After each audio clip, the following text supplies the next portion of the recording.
Well, hello, happy Friday, and welcome into The Point After. I am Cam Gaskins, joined alongside by Nate Wimberly and Jorge Andres. In spirit, they're not here today. They got the weekend off, so I'm holding things down solo on the show today. We're going to kick things off by taking a look back at a very tough loss for Charlotte FC at home Wednesday night, and some of the exasperation, we'll say, from manager Dean Smith with regards to the refereeing at Bank of America Stadium. It was a very even match all throughout, Charlotte FC going up against the #1 team in the Eastern Conference. But it was a match that Dean Smith felt like his club deserved to win. And it's easy to blame the refs after a loss and sound like a sore loser, but Smith had some pretty legitimate gripes about a few of the non-whistles late in the game, especially inside the box. You'll see those in a second. Very easily could have ended up being penalty kicks and potential goals for the Crown. Now, Smith has questioned a few decisions from the officials in other matches this season, but after Wednesday night, he says it really feels like this club has been robbed. You know, I was thinking about what I'm going to come and say to you, and I actually don't know, because I keep checking to see if my watch is there. It feels like somebody's nicked my watch off me. It feels like we've had, points nicked. It's a little bit of a highway robbery. But I'm not going to get involved and criticise the officials, because I'm not giving any of my money to the MLS. The standard of officiating for me wasn't good enough in the game, or wasn't consistent enough in the game. So now if you need some English to American slang translation there, nicked means to steal. So he feels like someone stole his watch during the match, and that they've had points stolen from them with some of the officiating there. And the crowd seemed to agree.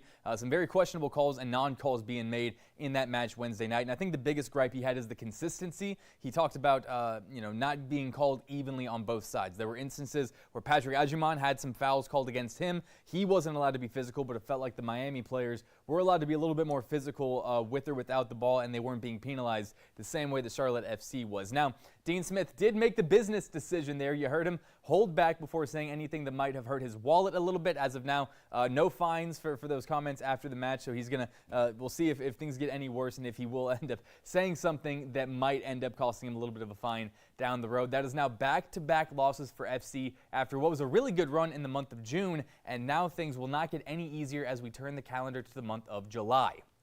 So here is what the upcoming month looks like for the Crown. Off this weekend, so a bit of a lengthy break to kind of recoup and just rest a little bit before a very tough road test a week from Saturday against FC Cincinnati. They are in second place in the Eastern Conference, so you're facing 1, 2, and then 3 back-to-back in the standings, because after that you have a road match against third place Columbus for a midweek Wednesday contest, and then another road trip to Austin on the 20th. So that is 3 road matches in the span of 7 days for Charlotte before beginning Leagues Cup play at the end of the month. That is also on the road at Philadelphia. So as it stands, FC is 6th in the Eastern Conference standings after those back-to-back losses. So not thrilled with the recent results, but you got great opportunities ahead of you to gain some points on the teams that are ahead of you in those standings. Well, switching gears now as we get closer and closer to Copa America coming to Charlotte, we're taking a deep dive into how soccer culture has grown here in the Queen City. But first, a word from our friends at the North Carolina Department of Health and Human Services.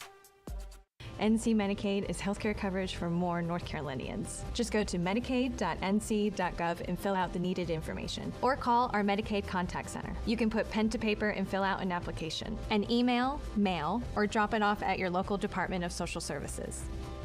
And you can work with a navigator like Marvell at your local library. Don't wait, you can apply at any time and get covered starting the date of your application. NC Medicaid is for more people. See if you qualify at medicaid.nc.gov.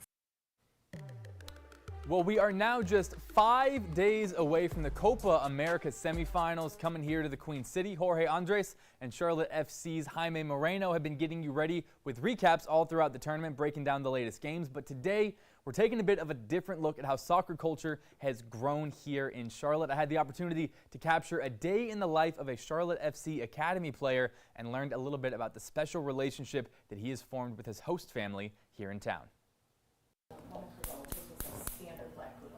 Soccer players are often known for their rigid routines.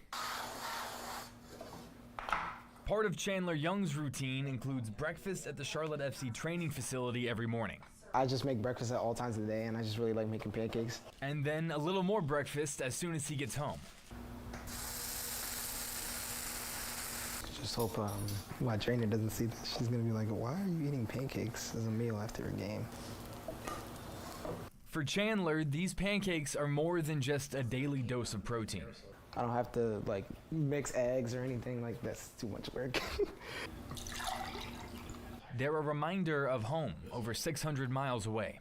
I mean, my mom used to make like pancakes at home usually before I went to school in the morning. Chandler is from Brooklyn, but his soccer journey has taken him all over the world.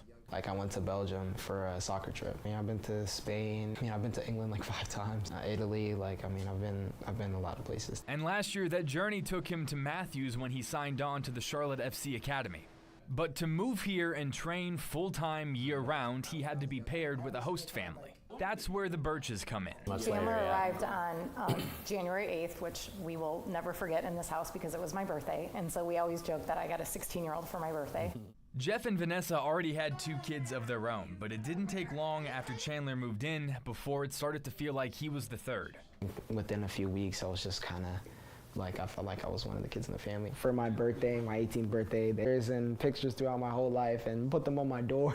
You don't really realize that adding one more person is going to completely change your life, and in our case, it changed it absolutely for the better. Between meals and laundry and anything else under this roof, Chandler has truly become a part of the Birch family over the last 18 months. Of course, my son is a soccer player, and he was kind of over the moon about, thinking he was going to have a buddy to play with. I always wanted a brother who played soccer. I tried to get my sister to play soccer, but she wasn't into it. And that family has been there to cheer Chandler on through every step and every success he's continued to find out on the soccer field. The amount of pride I have in the success that he's had is, honestly, it's that of a father. My second family, I really, words can't even describe how much they've done for me. Chandler just recently graduated from high school and now has his sights set on signing a professional contract and hopefully joining the Crown Legacy FC roster, which means eventually he'll be moving out. I don't think it ever occurs to them that he's not always going to live here. That's going to be a very sad day. We should probably start prepping for that day now. But even when that day comes, the Birches say Chandler will always have a seat at their table. I think he is going to go very far, so I think it'll be really exciting to watch. He's our son for life. He might leave this house, but he will never leave our family.